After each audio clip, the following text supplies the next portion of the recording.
More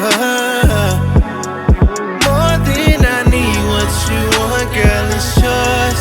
Give me your feelings, I just can't ignore. 'Cause all I want is you, baby. Give me your time, all your love, I've been patient. What's going on, everybody? It's your girl, Brandy. It's your boy, Russell the Fourth. And we are back for another episode of the What They Never Told Us podcast. Ooh. We back. We made it. We back, man. Welcome back. Another episode. I'm hype. It is officially Kidless Day. Woohoo. Kidless Day. Do you know what that means? Game of Thrones? I wanna be a freak. All right, look, you say that now. I promise you, if she on some nonsense tonight, I'm putting her on my story like this. You know you running on a couple hours of sleep. I don't even know why you doing all that. No, you said that's when I come alive when the kids is going. You do. You don't notice the difference? I don't know. I would say something different this morning. We didn't even talk yesterday. We didn't even talk yesterday. Don't do that. We did talk. I remember that one time you asked me to do the dishes. Whatever. Whatever. Got up and did it. Look. Whatever. Yeah, this morning you was on my head. I was on your head about what? Who are the kids and who are the adults? Yo, we woke up so late and you in there playing Dragon Ball Z with the kids when we gotta go to church. Now, I didn't say it wasn't valid. But Then. I'm just saying. But that was after what else happened this morning? Oh, you talking? What you talking about? Can we talk about it? Because this ain't that episode. I'm just saying. Y'all want to know what happened this morning? Can we talk about? I don't even know where to go. Look, I wake up about 5:30. Brandy can't go to sleep. Fast forward, she got put back to sleep. That's what. Don't ask me to tell the story because I'm gonna tell her how I want to tell it. Lord, I'm going. You know what? She slept well. I learned my lesson. Just tell the story yourself, girl. Yeah, don't throw me the oops. That's pretty accurate. Ooh, come on, round of applause. Okay, let me stop. And all the kids was here. It's making me want to do the sex episode. Nah, we not. You're right. All the kids were here, but they were sound asleep though. Mm-hmm. Sound asleep, so it was all good. But I love Kidless Day. I love when the kids are here. Don't get me wrong, but I do enjoy tapping back into just it's us. We're a couple. We get to put aside all our other roles for the time being. Went out to eat. Went to Red Lobster. We did. Definitely did. We good. I take it to Red Lobster. That worked perfectly. I love it. It really did. It was unintentional and it really worked. I'm very proud of you. That was good. One thing I noticed about like our dynamic with the kids, though, since we're talking about the kids, I have become the fun police and I don't like it. You can't compete with me in the area. I'm not trying to compete with you, but so I went to the store last night, right? I pull up. As soon as I get out of the car, I hear. Oh, we was rocking. I come in the door. Everybody grabs their devices and sits down. I'm like, yo, y'all can. I'm still Michael Jackson and I'm singing in the kitchen. You gonna be stressed. They like, So she bad. She gonna come here stressed out. She bad. Look, I'm like, yo, sit down. Your mama here. Remind me of that Bernie Mac skit. Him downstairs. Like, y'all I'm fun too. I gotta show you the video. We was having a great time. Nia was doing a moonwalk shit. It was a time. I was a little upset. I'm like, somebody has to be the responsible one. I guess okay. we would never get nothing. It can't be me. I don't got it in me, so it has true. To be you. True. But you cut up with us. You know that fun. Yeah, but I mean that I don't feel like they know that. They like know when we that. went to play hide and go seek, they're like, Brandy, please play. They had to beg you because she was like, I'm not finna do that. I'm an adult. I am not finna be playing no hide and seek. I'm grown. And they had so much fun just too. Be different from theirs. They had a lot of fun too. They did. They had fun playing hide and go seek. You are very much an adult though. You gotta be a kid for a little bit. Baby, fix your locks. Pull them out the thing. Oh, Lord. Because you. I mean, if they hiding, that's cool. I just don't. What I don't like is when I got the little alfalfa, the little joint that's sticking up, and then you just be looking at it. I just didn't want you to say nothing to me. After Like, oh yeah, after we record, oh yeah, I saw that. Then why didn't you say nothing? See, that's the problem. Now I say something. I'm out here looking bad, and you don't say nothing, and then we got an issue. I'm saying something now. Look, this is me communicating. Speaking of looks, though, how important are looks to you in a relationship? Looks are very important to me. She did it again. The segue queen. I can't. I'm sorry. That is so good. And this time I didn't catch it. It was too late. By the time the topic came, hit me out of norm. Don't have me looking bad. Had no idea where we was going. Anyway, how important are looks to you in a relationship? Looks? Yes, looks. When we go out in public, I need you to don't make me look bad. Okay. When we are in the house. Let me rewind it before we get to where you're in a relationship. Attraction level is looks for you as a man. That's the first thing off the bat. Very much so. Yes. Very much so. I need to be attracted. For me, I need to be attracted to you. Now, here's the thing, though. Most of my relationships start with people that are already friends. Right. You know what I mean? I've never had a relationship that started just me seeing a pretty girl like, hey, yo, what up, though? Come here. Yeah. And it's based on that. Same. So most of the time, there might be somebody who I wasn't even looking at like that. Mm-hmm. But as I got to know her personality, then it can make me look at her a different way. So even if right off rip it wasn't like, dang, you know what I mean? I much more focus on who a person is, their personality, their spirit. That's what attracts me more than anything. But if you're attracted to their personality and not their physical, you don't think it could. No, I think I could. But it depends. Like I can't, if you don't do nothing for me, that's not going to work. Yeah. That's not going to work. There has to be on some level, some attraction. But her personality can help her in the looks department. For sure. I think it weighs more. Look better. I think it weighs more to me. Like for instance, there's some girls I think who are outwardly beautiful, but their energy, their spirit is so nasty. It makes me not like the way they look. I get that.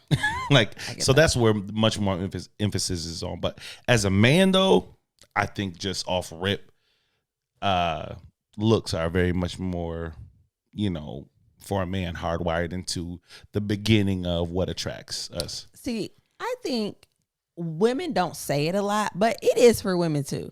Like it matters. Thank you for saying that. Yeah. Listen, if I ain't gonna do nothing else, I'm gonna keep it real.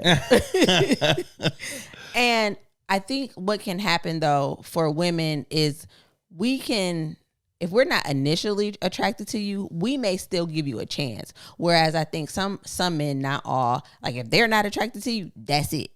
You know what I'm saying? But I think we recognize that there are other things that make a man attractive. And if he ain't the best to look at, but you know what I'm saying? He treats me right. He's got a good personality. He's funny or whatever it is. That's your thing. Yeah. Like we can accept more in the looks department. I don't know if this is the case, but it seems like women get less pressure socially in that regard. Oh yeah. If a girl got an ugly dude, like, I mean, we gonna clown you. Like, for real? You know what I'm saying? Yeah.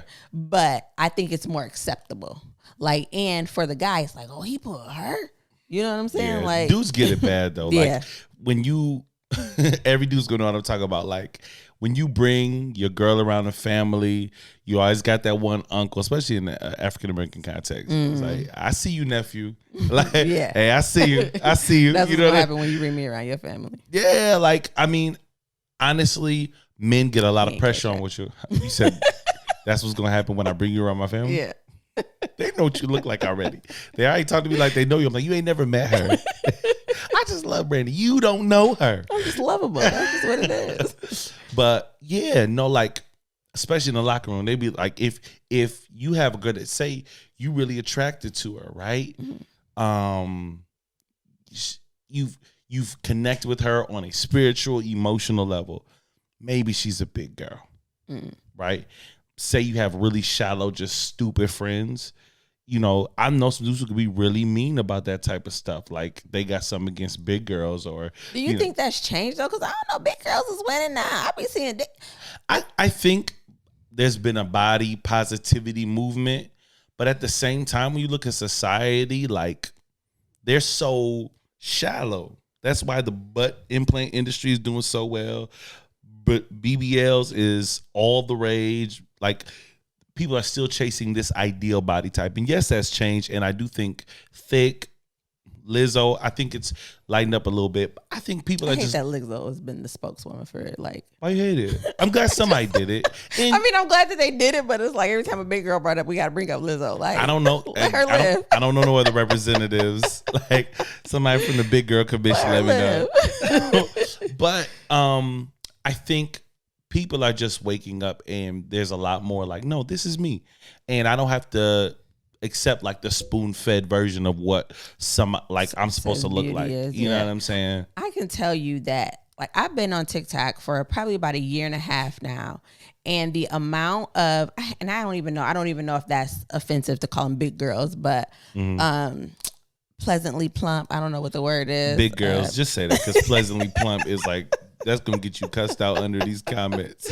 But the amount of girls that I see who are just like 100% good with being themselves, regardless of what they look like, but more so on the side of the big girls, like, has given me confidence, because I am somebody who has body issues. Like, I have been diagnosed with body dysmorphic disorder. Like, what I see in the mirror is not what most people see when they look at me. I'm like, oh my God, I'm fat. And people be like, girl, like, get over it. But that's what I see. There's a disconnect between what's there and what I perceive. For sure. And has given me so much confidence, because I'm like, the world speak against big girls. Like, she shouldn't wear that. She shouldn't do that. She shouldn't be flaunting it like that. But like, I'm like, if they can do it, like, even if I do think that I'm fat or whatever, like, I should be able to be comfortable with what I wear and not second guess it all the time. So there are several girls, and I don't pay attention to TikTok names too often, but several girls, maybe like 5 that I follow that are big girls. And I'm just like, yes, queen, do it. I'm about to buy that outfit. Oh, it only come in plus size.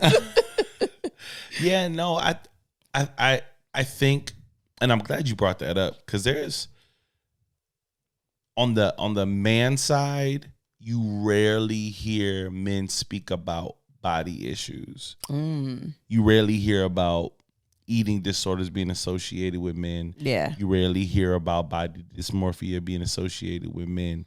But I don't know if you could put a label on, or if I'd be diagnosed with it. But I remember, I look back at me in high school, and I'm like, wow, I would pay money for that body right now, like an insane amount of money to look like that again. But I remember at that point in my life being so ashamed. Like, you know what I mean? I played sports year round. I was very fit, but you couldn't pay me to take my shirt off at the swimming pool. Really? Just in my head, I always felt big. You know what I mean? I was always a chubby little boy. And you know, when you come from the black family context, they always got something to say.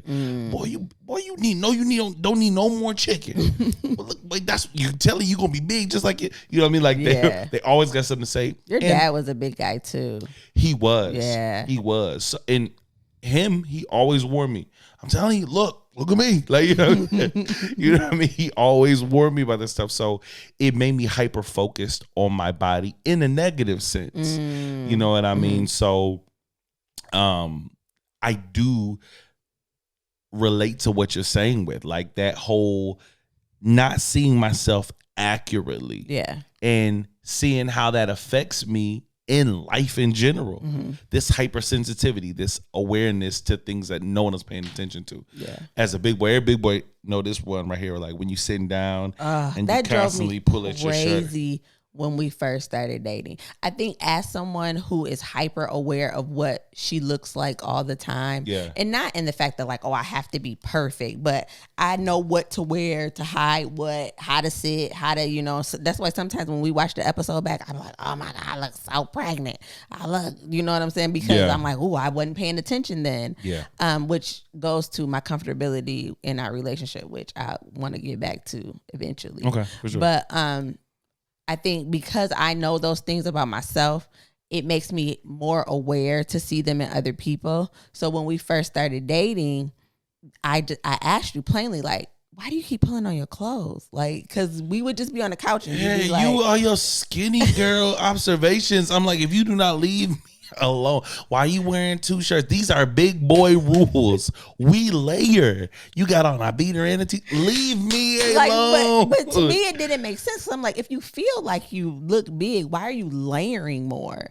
So, big boy rule number 1, okay? When you have curves or lumps or whatever, Not lump. you don't, I don't know what it is, lovely lady lumps, I don't know. But like, you want your clothes to just kind of like lay on you. You don't want them getting tucked under rolls and whatnot. And you hide your shape. You know what I'm saying? And the more layers they are, the more like you don't see my belly button or you don't see this roller. You know what I mean? Like, it's just a thing you learn around the way. Like, no one ever taught it. But there, you talk about TikTok. When I landed on Big Talk, and I saw a big boy side of TikTok, and it was like things all big boys do. They were like, pull extra shirts. I was like, oh. They said, my community. said, layer your shirts. Oh. Constantly pulling up your drawers, making sure your booty crack not showing. Oh. Did you feel seen? I felt so seen. I said, it's not just me. I knew it. I knew I wasn't alone in the world. But it's like, it's community around that. No, for real. For real, for real. So I did enjoy the fact that, like, okay, I'm not crazy, but there are all of these things that we inherently just do, trying to cover up our insecurities and present ourselves to other people in a way that hides the things that we're insecure about. I remember being a teenager and, well, so back up a little bit. So I was a early blossomer. If I don't know, I'm just say it plainly. I started my period really early. I was 9, almost 10. So that kicks things about your body into overdrive. Absolutely. So I ate more than anybody that was around me. And as a result, I got bigger. I had boobs. I had hips before anybody else. I'm like in the 5th or 6th grade. You know what I'm saying? Yeah. And I'm experiencing all this. And because all the other girls were like straight in the front, straight in the back. Here I am, bloop, bloop, bloop. You know what I'm saying? And my mom used to do that. Like I used to wear a turtleneck and then have like a corduroy shirt always that went over it to hide, because she's like, you don't want people looking at you, like older men. It's sad that you gotta saying? prevent from being sexualized at such a young age. So it made me super aware of that. So in the 6th grade, I had a boyfriend who said just haphazardly, like, I don't like fat girls. And because I thought I was fat, it made me think that, oh my God, he's gonna break up with me. He's the first boy that's like been interested in me. Now this is 6th grade. Why I'm thinking about this, Lord knows. But I'm like, I gotta do something. So we, as kids do over the summer, we broke up. And going into the 7th grade, I was like, I'm going to junior high. Like, we have this junior high school that's called Parkside, and there was this big thing about it, like we're now mixed with the older kids. I'm gonna be bullied. So I was like, what do I need to do? And I saw something on MTV about girls who, it was like Diary or something. You remember that show? Who had anorexia and bulimia. Wow. And I was like, well, they're losing weight like really fast, and I don't have anybody to talk to about this. So for me, knowing I wanted to lose weight, and also knowing that, there's a quick way to do it, and I see other girls doing it and nothing's wrong with them. I'm going to do it too. So I just stopped eating. I literally ate once a day, and what I did eat was nothing that would help me gain weight. Like, it was like just vegetables, or I would eat some rice.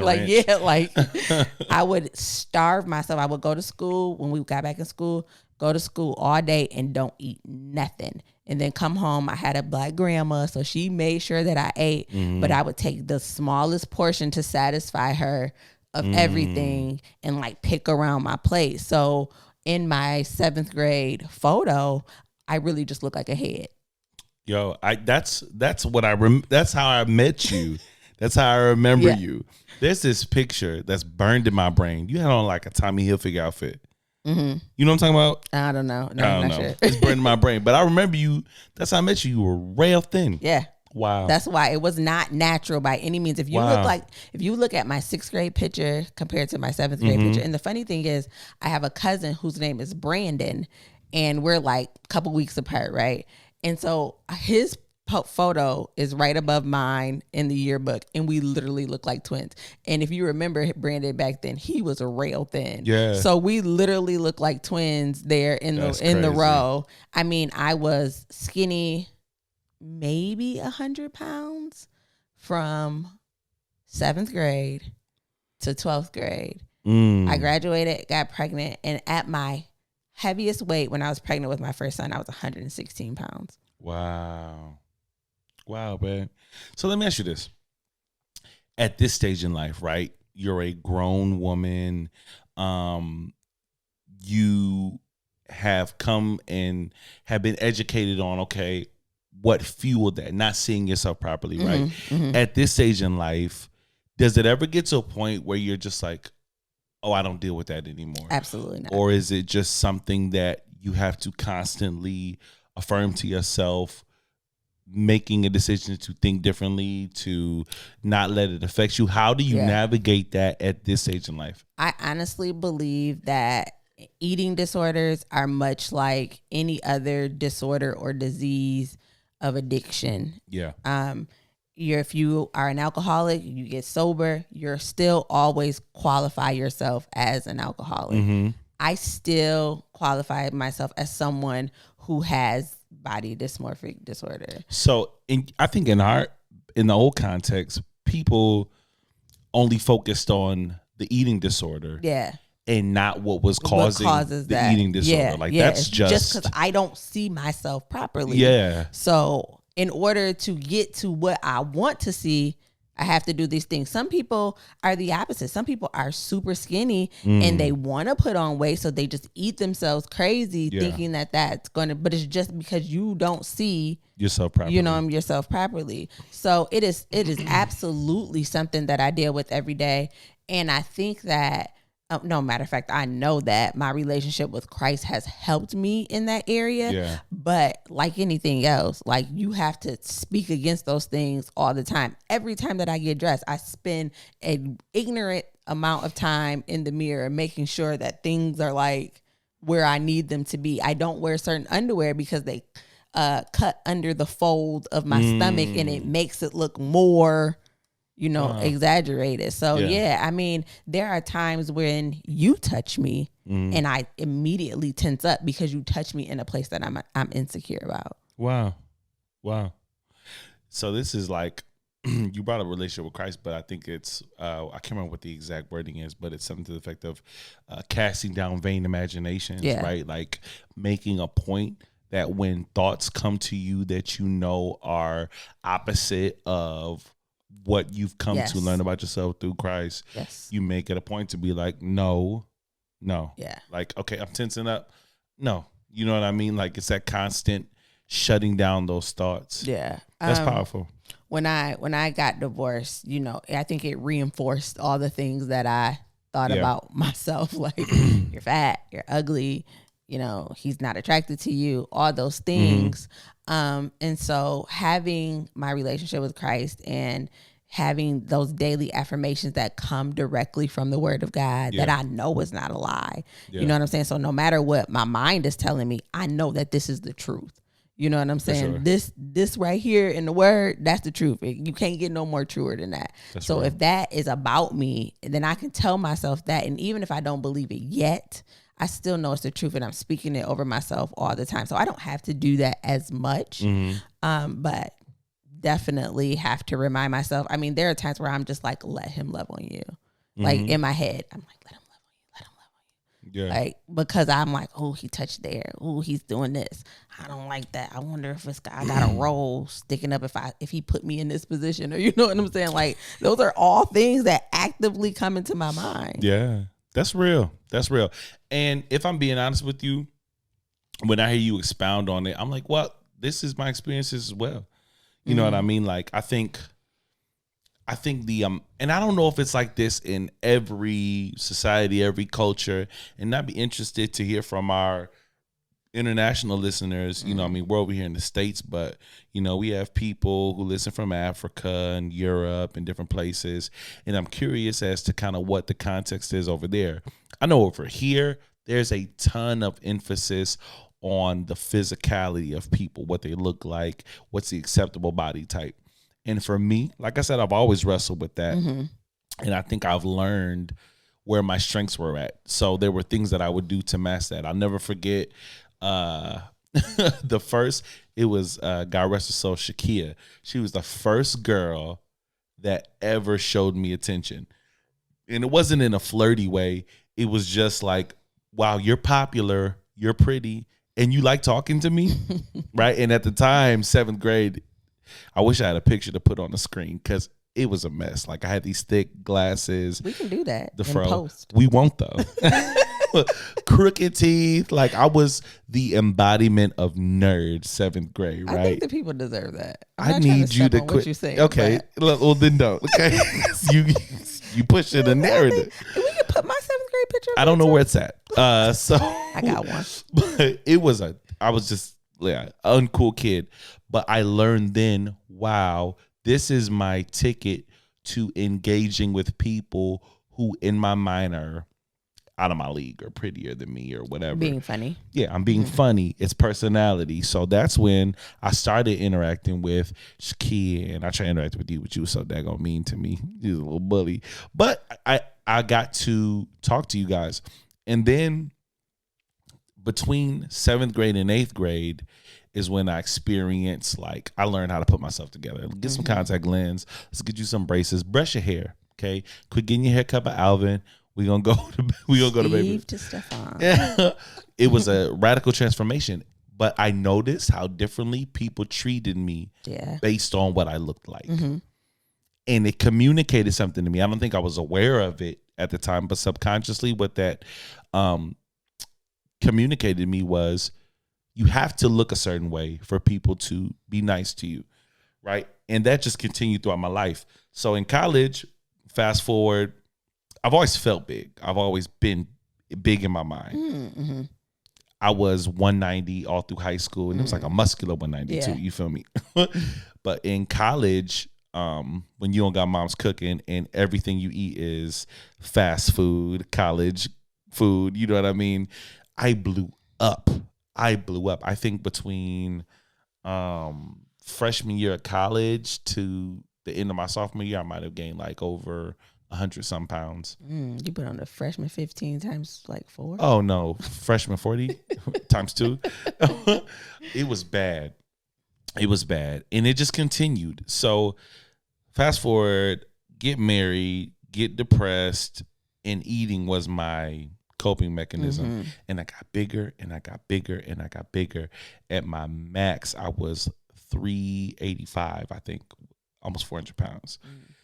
At this point, I'm just depressed.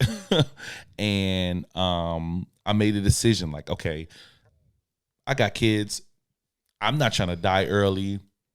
Higher problems running my family. I'm going to do something radical. I made a decision to research VSG. What is that? It's, don't get me lying about what the acronym means. It is a, what's the V?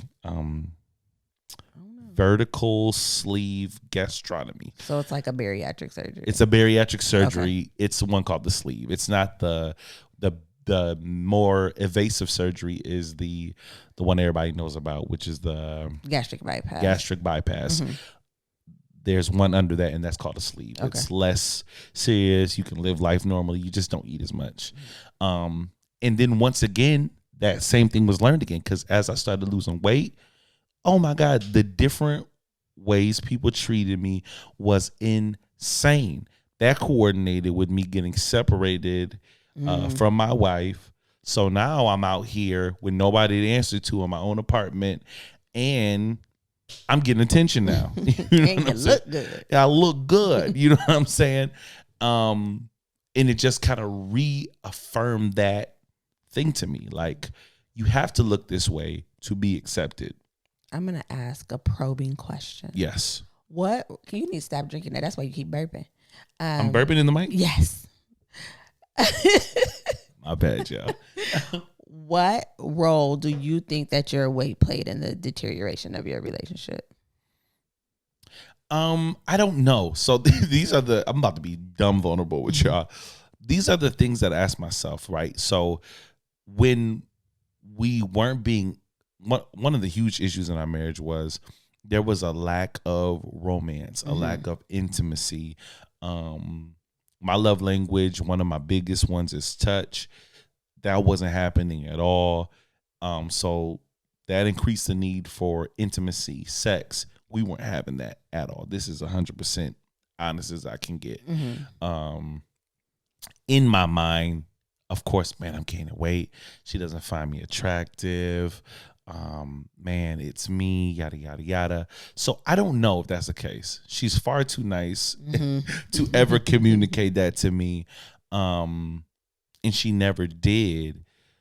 So I don't know, but I do know that. But your perception. I do know the worst I felt about myself. When you don't love yourself properly, you can't love anybody else properly. Absolutely. Right. And that definitely was a point in my life when I did not love myself, or at least the way I looked at all.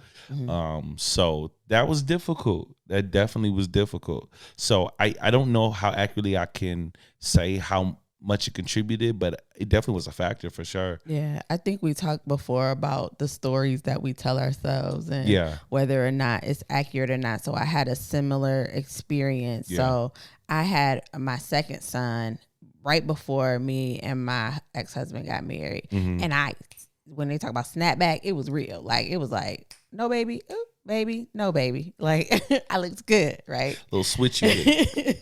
But when I had my daughter, oh no. After the third baby and them stomach muscles is just gone and the stretch marks stretch a little more than they were stretching before.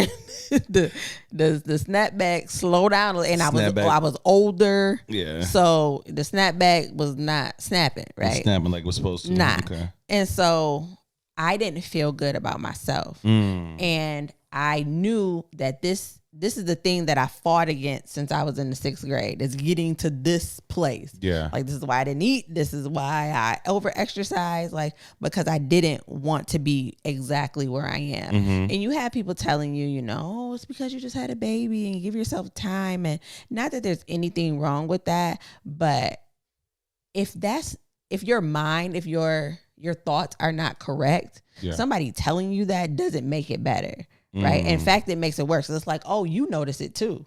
You notice that I don't look the way I'm supposed to look, or in my head. And so for me, I didn't want to offer myself up to him to be rejected. So I just didn't at all. Yeah. Like, if he wanted to touch me, I'm like, no, the baby's crying. I gotta go feed her. You know, I make up any excuse to avoid being touched or to avoid, like, I am one who, when I get out the shower, I want to go in my room and lay on the bed for a second and let myself air dry. And I was getting dressed in the bathroom. Like, I would sit in there and just agonize over having, like, if I forgot something, having to go out and running the risk of my husband seeing me naked. I hated the way that I looked. And in turn, I projected that on him. If I hate the way that I look, he has to hate the way that I look. And so there was like no chance. Our relationship was already like kind of on the decline by the time my daughter was born. Yeah. But I think that put the nail in the coffin, because I was like, look, serious contributing factors. Don't look at me, don't touch me. I am only for her. And that's it. And that's how I felt. My body was so out of whack and my emotions were all over the place that I felt like the only place that I was useful was being of service to this baby. Wow. And so my boobs that were bigger because they were full of milk, yeah, I know you like that, but this is for her. Don't touch me. Don't look at it. Don't, you know, these curves, like, I didn't want any of it. Yeah. And so I felt like he didn't want any of it. Wow. And that may not have been the truth. I never even asked. But again, because it's the way I felt about me. Absolutely. He had to feel that way too. I wonder how. So once again, this is me being ultra vulnerable, and I don't even like y'all like that, which is crazy that I'm sharing all this with y'all. No, I'm playing. But I wonder how it's affecting me now in this season of my life. Right. So this is the biggest I've been since I lost all that weight. You know what I mean? And you know, when you get in them happy relationships and y'all get eating out together and y'all eating good, like You know me, I love to eat too. it just look, it just kind of happened. But I just wasn't as attentive, and that's difficult, right? Like when you single and there's this need to like upkeep because you know you're in this competitive market of like, you know, trying to keep up with, you know, the Joneses of relationships, it kind of gives you more fire. But how important is it to maintain yourself in a relationship? You know what I'm saying? Like your appearance personally, you know what I mean? Because I know everybody's different. I know some dudes who are, if you ask me, it's just way too much. It's like, man, come on, fam. She shouldn't have to dress up for you. Y'all in the comfort of your own home. Yeah. Like, it's cool that you want her to dress up, do some laundry every once in a while, but that shouldn't be a consistent. She just coming to bed with a bonnet on. Fam, she likes her hair to look good. She's protecting her hair. Why is that a problem? Like, how important is that for you, though? For me personally, what I've learned is that the standard of beauty that I am trying to adhere to is one that I set for myself and that nobody else gets to set for me. That's good. And that was huge for me when I'm like, you know what? How do you define pretty? How do you define beautiful? Then that's what you are. Talking about for your partner, though. Yeah. Oh, so let me get there. All right. Take your time. Go ahead. So when I look at my partner, it is more for me, how do you feel about yourself? You know what I'm saying? So like if you express to me, yo, I need to lose, then if I see you doing something the opposite of that, it's going to be a deal for me. I'm going to be like, hey, you know, you said you didn't want to, you know, whatever. But if you're completely comfortable with how you look, I don't have a certain set of standards for you.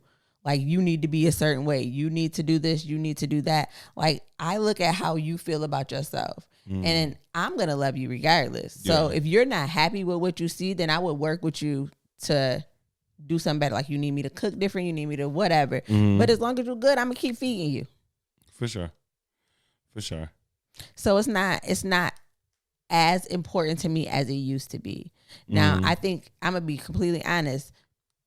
We talked about my preference back in the day, like what Brandy preferred. Like, I don't think my wounds haven't closed up from that episode. I don't think that I would have. I probably wouldn't have dated you. I wouldn't have considered you. You know what I'm saying? Back then. Okay. But like I said before, I would have been missing out on the best thing that happened to me, and largely it had to do with changing my mind about who I date. It had to do with how comfortable I saw that you were. Yeah. Like, I'm like, oh, he don't really care about that. And honestly, it helps me, just like the girls on TikTok, helps me be more comfortable about the things that I'm like, because I'm like, yo, he looking at me, he drooling, he getting turned on, he want me, you know what I'm saying? Like, so I think the standard is something that we kind of set for each other, and I'm not adhering to. Yeah, I'm still, if I'm being honest with you, I'm still, my relationship with my weight is one that I'm still trying to work through, right? Yeah. So on one hand, I love me. And I think more so in this season than I ever have in the rest of my life. But I will say that I legitimately remember how good I felt. Physically, Just like health-wise. Yes, like I remember how much energy I had. I remember, you know, playing with my kids, all those things, like legitimately felt better at a certain weight point. And also I feel like a lot of what I need to do on this earth, I need to be in shape for.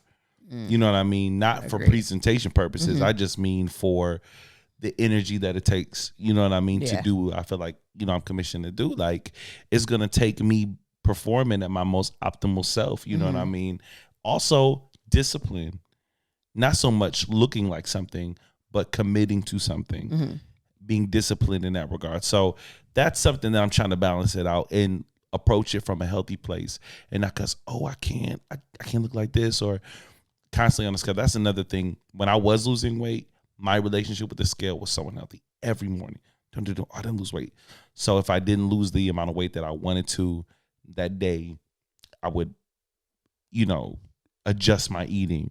I'd be hungry, but I'm starving myself. Yeah. Because I gotta lose this weight. I gotta lose this weight. You know what I mean? You it got became unhealthy. obsessed with it. I became obsessed with it, and I didn't like that feeling. I didn't like that feeling. I loved when the weight was coming off, and it made me feel good that I was committing to something, and I was seeing the fruits of my labor. But it got unhealthy. You know what I'm saying? So I want to be able to approach that from a place that it doesn't feel like it's coming from an unhealthy place. You know what I mean? So, yeah. Are there ways that, like, not just specifically your weight, but just your appearance at all, that you think affect our relationship? I don't think they affect our relationship because I don't see it manifest. I will say this though, like, although I love me, like, I own the big boy thing. Yeah. You know what I mean? I don't run from it. And I like the way I look. I like my features. The areas of my body that I am uncomfortable with, because I know you notice them, it makes me pay more attention to it, right? So this is the first relationship that anyone has ever called out the fact of, hey, yo, take your shirt off. Huh?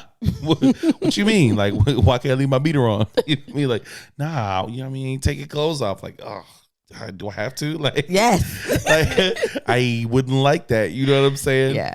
So because I know you notice it, it makes me pay extra attention to it.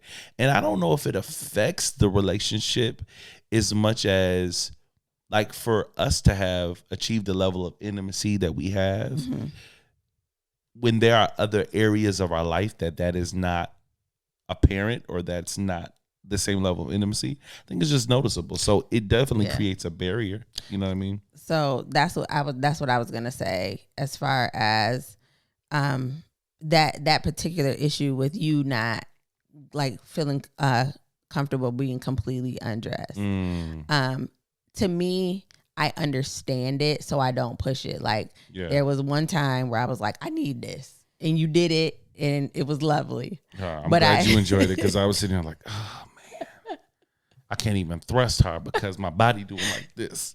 Like, but to me, like, I don't think of it like that. Like, what I was really thinking it of, this was on our honeymoon, so I'm like, look, I want all of you. Like, we're married now. And I don't want to feel like there's a part of you that I can't have access to. Yeah. Whether it's you with your clothes off, or how you feel when this happens, or whatever it is. But when we joined our spirits and our souls, and, like, I wanted that to be a full experience. Yeah. But I think now it's not such a big deal for me as we continue on, but it is noticeable in some certain aspects, because we are so open in every other avenue of our relationship. Like, we were just talking before we started recording, and you were like, I forgot I even shared that with you. Like, I hate how open I am with you. Yeah. Definitely tell you too much. So for that to be something that, like, a barrier that we still have not fully crossed yet. Now, if I'm being honest with you, and I think most people can identify with this when I say this, it has nothing to do with you. I get that 100%. Yeah. Like, 100%. I'm rarely naked in front of me. Yeah. You know what I'm saying? Like, I'm in the shower with it, and when I come out, I'm drying off and I'm throwing the beater on. Huh? You're in the shower with it. It just sounds really. I'm in the shower with the nudity. But when I come out, I'm in the shower with it, the full nude. But when I come out, I'm drying off and I'm putting on my beater, and that beater will be on until the shower is again. You know what I mean? Yeah. So it's me being comfortable. Like, when there's areas of your body that you don't like, you know, you don't even want to see. Yeah. You're like, ah. I think I get into a point of where we can't put our own expectations or our own feelings on somebody else, because I have those same body issues for different reasons. Yeah. And I do expose myself fully to you. And sometimes I feel like, or I had to talk myself out of, if I can do it, why can't you do it? Well, here's the thing. I'm not saying I don't need you to answer that, but but I'm saying I needed to get out of that. Yeah. Because I couldn't. I knew we related on the level of, we both have things about our body that we dislike, right? Yeah. But here I am bearing myself. Why can't you do the same thing? But it's not this. my feelings are not your feelings. And That's true. because I'm able to push myself past that doesn't mean that you have to or that you can, right? That's real. Yeah. And like, just like you just told me, it's not a me thing, it's a you thing. So in order for you to go there with me, you have to go there with yourself first. And until Yeah. you're able to do that, like, I shouldn't push you That's real. or make that a requirement for when we're intimate. Like, you have to do this in order for us to, Yeah. because it's not fair. Because in my mind, I'm like really a big boy. Like I'm really a big boy, you know? And what's wrong with that? Nothing. I represent for my team. You know what I mean? But, you know, I think for me, like, there's the actual body that I'm in. Yeah. You know what I'm saying? That Yeah. makes it hard to function. I don't know how to say this in a politically correct way, so I'm just gonna say it in the most ignorant way possible. But I'm gonna preface it by saying I know it's ignorant. Okay. Like, your bigness is in your head. It's not on your body. No, I get what you're saying. You get what I'm saying? I get what you're saying. And I don't want to be insensitive to the people who suffer that, but it's like, you know, you're really more petite. You know what I'm saying? Like, your shoe size is that of like a child. You could wear children's clothes. I can't, but okay, it sounds good. But no, I'm trying to be funny. But ultimately, like, it's a real thing. It's something people deal with all the time, and it's a factor. And that's what I love about this platform, that we talk about stuff that, like, we actively work through. Yeah, you know what I absolutely. mean? Like, it doesn't come from a place of like, this is what we've conquered, or it's like, nah, this is something that real life we deal with. And I love the fact that we can have these type of conversations with one another, because this is vulnerable in and of itself. A lot of times we don't want to show people the areas in which we're insecure. Oh yeah, 100%. You know what I mean? Yeah, and I think for me, like, so full transparency, we have tried to have this episode every season of the podcast so far. We've tried to talk about this, and every time we do, I think our insecurities speak louder than the message. Right? Absolutely. I can speak for myself. The first time we did the episode, I'm trying to think when that was. What year it was? I think, was it We've 2020? only been doing this a year, so 2021? 2021. Yeah.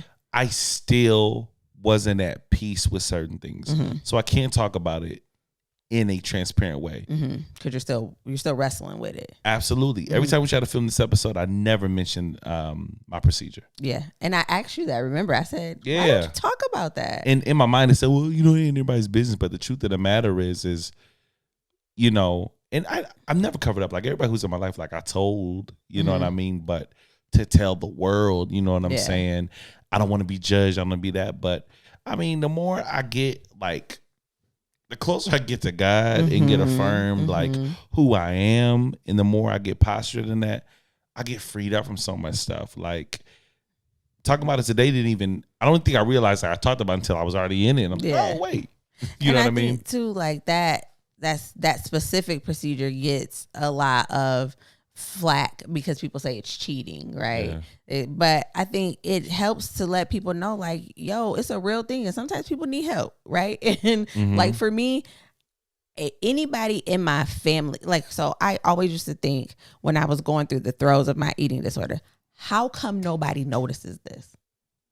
Why don't y'all see me? Yeah. Why don't y'all see how sickly I'm about to get emotional? Lord Jesus.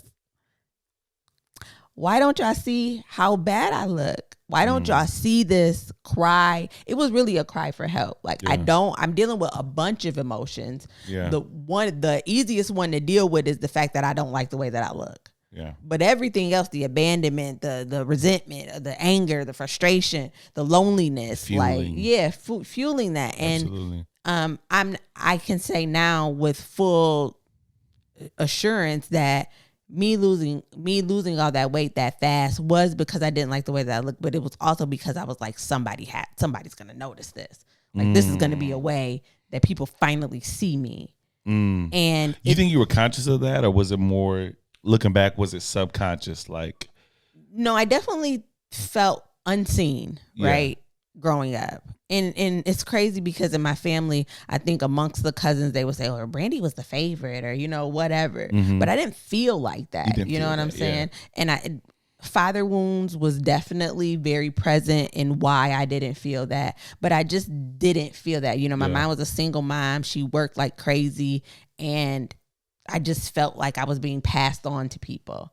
So I felt like if I did want to lose weight, but I also felt like people would finally see me. And then when nobody saw me, didn't see what I was going through, I think it pushed me deeper into that. Yeah. Because I'm like, well, they don't notice anyway, so I might as well keep going, you know? Yeah. But for me, I don't even know where I was going with that because I got all emotional and lost my train of thought. I was trying to pull myself out, like, don't cry on this podcast. No, I think that's a really valuable point. And I think what's crazy is a lot of times, I'm sorry, if you hear weird sound effects, our dog is here and she wants to be a part of the show. But I think a lot of times people aren't aware of it, but people could be losing weight unhealthily, but because it fits in with what's deemed acceptable, it's harder to see as a problem because, oh, you look good. Oh, you're losing weight. Yeah. All right, but what's my emotional state when it's happening? Yeah. I remember we talked about working out one time and you even like, you know what, like, I don't know if I give myself to that because I don't know if I can do it from a healthy place. Yeah, I don't know if I'd be able to stop. Yeah, I don't know if it's going to trigger something. Like, yeah, it's a healthy practice, but if you're doing it from an unhealthy place, it might not mean the same thing for you. Like, that's something you helped me be aware of. And I think for your example, like just with you losing weight, you know, maybe it was really a cry for help, but because it's making you look like what we deem acceptable, it's harder to see as a problem. Absolutely. There's models all over New York City starving themselves to look like something, to fit in these outfits, to be on these runways, but nobody will say it's a problem because you're a model. You look like this. You get to do these amazing things. Not everything that looks like what we think is supposed to look like is healthy. Absolutely. For real. Absolutely. And when we talk about going to the gym and working out, one of the things that I said is just because I know that and it's something that I've definitely dealt with, something that I know how to get out of, but because it is an ever present thought that I have to speak against, I feel like if I'm not going to the gym or I'm not working out of fear. Like I think that because I was in this place before, that I'm going to get in this place again and I'm not going to know how to get out of it. So I just don't even try, right? Yeah. So that's kind of where I am right now is I've become more acceptable of the way that I look because I know that there's nothing wrong with me, whether I was big, whether I was skinny, whether the way I'm looking right now, there's nothing wrong with me. And I never had anybody to tell me that. Yeah. Like, so that's one of the things that I try to affirm with you. It's just like, there's nothing wrong with you. Like, because nobody ever told me that. If somebody would have just said like, you're fine the way you are and your body is responding to what's happening to you versus. I don't think there's nothing wrong with me either. I just don't like the way my body flop around when it's distracting. There's nothing wrong with that. It's just distracting. I don't like the way it feels. I'm trying to, To whom? To me. I'm sitting there trying to get my body do like this. I don't like it. I need to hold it down. You feel me? Like, look, hey. So silly. And I'm like, I don't know. I'm weird to the point where like I never was the type of person like who focused on that stuff. You know what I mean? Like when I fall in love with you, like I'm in love with you and everything that has to do with about you. And girls, y'all need to know a lot of stuff that y'all insecure about. We like that little fupa, the fupa into the belly area. We like that. I literally freed up a group of about 6 white women and one other black girl. Hey, Michaela. They don't know Michaela. Michaela. Okay. They don't know her. When we were in Nashville, because I don't know how that came up, but I was like, oh yeah, Russell told me that like guys like that. And they were like that little what? Oh yeah. Yeah, nah. That's the next day when we all got dressed, I saw a lot of fupas and I loved it. Because I was like, yeah, they not trying to hide it. Like, because for me, honey, the suck in was real. I was sucking in everywhere that I went. And I even mastered, like, because sometimes when you suck your stomach in, your butt comes in, and now the booties is a thing, so we can have our little pop-outs and not be judged by it. So I mastered how to suck my stomach in but keep my butt poked out. So it was like a constant posture. So like now that I know that that's something that is attractive to you, you know what I'm saying? My gut be hanging out a little bit more. Yeah, look, we like that little belly. And I'm weird to the point where like I like just natural state of things. Like I'm much more turned on by us being in bed. You got on a t-shirt, some panties, and a bonnet, or like your hair wrapped. Like to me, that's much more sexy and it naturally happening versus this like I'm trying. You know what I mean? Like I still appreciate that too. Don't get me wrong. Don't get me wrong. I appreciate that too. But if I'm being honest with you, I'm much more turned on by just the natural state of things. We just going to bed right now. We in each other's space. It's spontaneous. I will snatch the hair wrap off. That's just more sexy to me. Yeah, I'm weird in that sense. Do girls care about that? Do girls care about how guys look around the house? Even if we did, y'all not gonna do nothing about it. I'm just curious. But inform me. Do girls care about how guys look around the house? Like, ain't no lingerie for dudes. Like, Russell has a series of cut-off shirts with cut-off sleeves, and that is his at-home attire. And I'm like, if it mattered to me, it like that he dressed or he got this on. There's no in between. There's no in between. Shorts, shirts with the t-shirts with the sleeves cut off. I don't know what you want from me. But answer the question: do girls care about that? I don't know. I don't care about it. Is there lingerie for guys? I mean, so I showed you some of the boxers and stuff on Fenty, on them Savage is just Fenty. them is just shiny drawers. Them is not, that can't be our lingerie. No, they had some little silk shorts on there that I could have ordered for you. And they had the big boy in them just to show you how they would look. Silk shorts? Yeah, they was like, like. They're just shiny like what drawers. The boxers will, like what a boxer, a fighter would wear. I mean, that's what it put me in the mind of. It's actually not them. That ain't sexy. Like little trunks. Oh, you know what I'm saying? But no, I don't know if it's a thing because I don't think we see it. Yeah. Like, y'all are in y'all boxer briefs, y'all in y'all hoop shorts, y'all in y'all beaters. Like, that's all we get. We don't get, y'all don't even put in no effort for us. So even if I did like that, like, what you gonna go get? Nah. Your robe? Nah, I used to iron out my little cut off sleeves. What you talking about? When we was dating, you was coming over like, oh, I'm gonna rock the Jordan shorts with the black Kendrick Lamar shirt with the sleeves cut off. There we go. And the whole time I was like, oh, he didn't even try when I was coming over. Grease up the arms, put on some shea butter on the elbows. We good to go. See, nah, y'all don't have, I don't know. Y'all get off really easy. Y'all don't have that. But look, such is the way of the world. I ain't complaining. I ain't either. Like, but no, it's different though, because there's a large function for women, which I'm speaking on things that I really don't know about. So if I'm wrong, you'll tell me. I'm sure you'll tell me. But I've seen girls talk about how them looking sexy and feeling sexy plays a part in how much they're in the mood. But you know I what think I mean? That's the point. That's the problem is we're taught that if you put on this, then that makes you sexy. No, I mean, even if you, I'm not saying what qualifies you to feel sexy. You could look like anything, but I'm saying if you feel sexy, that it translates to you, you know what I'm saying? Feeling more sexual, like it gets you in the mood more because you feel sexy. Like I can tell there's a difference between when you've been washing dishes all day and you smell like fried chicken, you come to bed, versus when we've been out, you done had your face done, you got on lashes, you done got sexy dress. The mood at the end of the day is different. I'm glad we went there because Mr. I like you in your natural state. You definitely pay a little bit more attention to me when my face is did up, my eyelashes is bad, and then my eyebrows is painted on. Would you prefer that you go through all that trouble and I just look at you like any other day? Like, I hope you go through all that and be like, ooh, you look beautiful. It's an oxymoron because yes, but no. Do you see a difference? In what? How I respond to you any other time? I think you be all on me regardless. Thank you. But I do think that initial, like when I come in the house and let's say I just got my eyebrows painted on, you like, come here. Like, this is what I gotta do to get I'm telling you that I'm gonna be in your face regardless, and that is a fact. But you look beautiful when you do all that. Like they're definitely enhancers. Shout out Ash, enhanced by Ash. You feel me?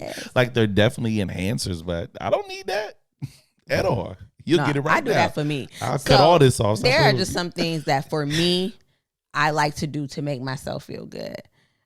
So eyelashes and eyebrows is one of those things. I went to the Chinese people too many times and they done jack my eyebrows up. So to our Asian listeners, Asian community, that's who they is. We are not. I don't know each of their individual names. If I went to the Africans, I would have said that too, but they were Chinese people. All right, moving forward. So they jack my eyebrows up.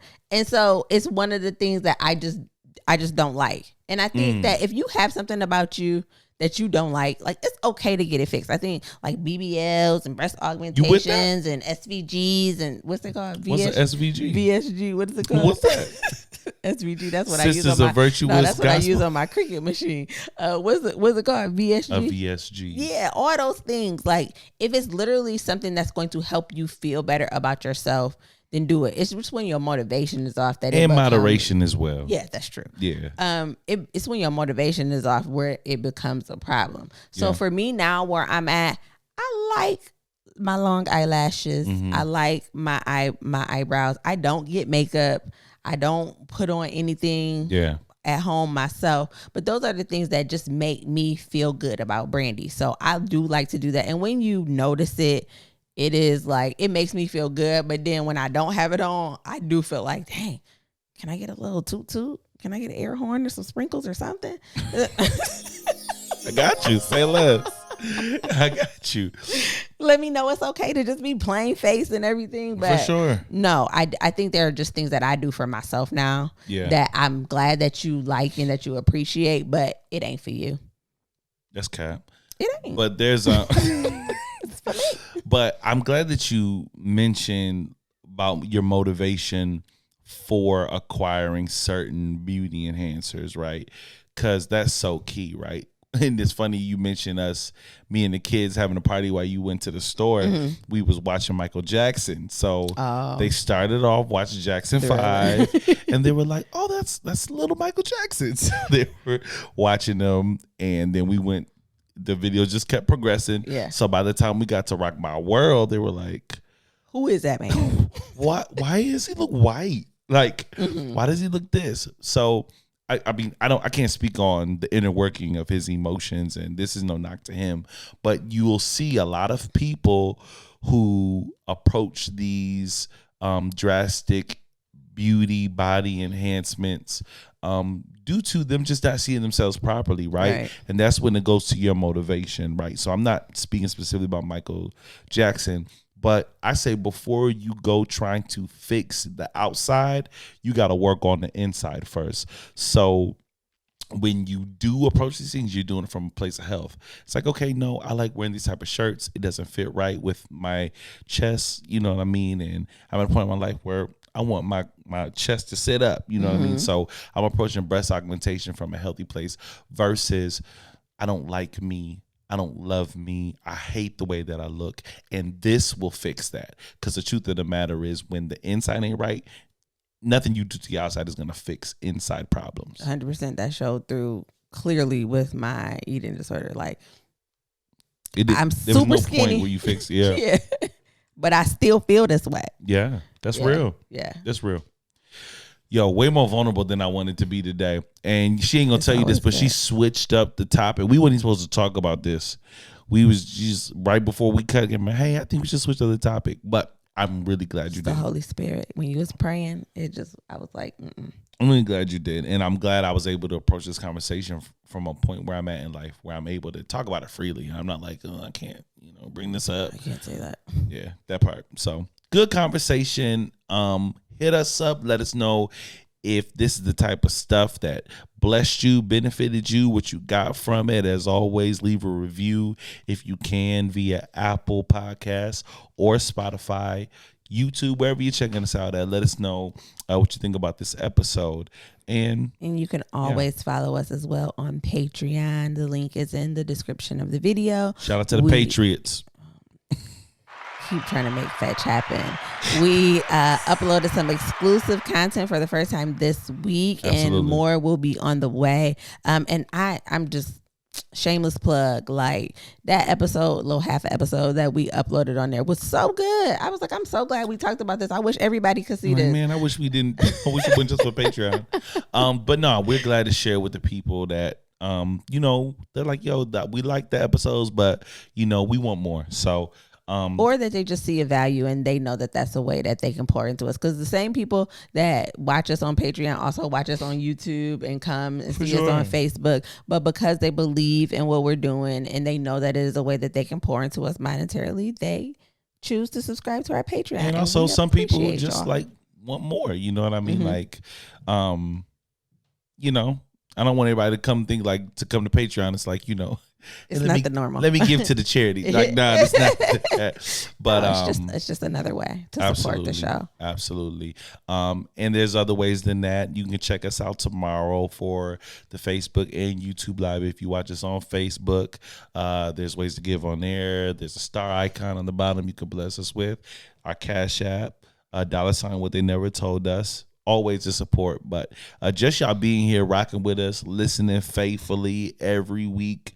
Y'all have no idea what that means to us, and we're glad you're here. Whether you choose to give or whether you choose not to, we here regardless. So, yeah. Thank y'all for rocking with us today. And as always, we love. Y'all should love too. Peace.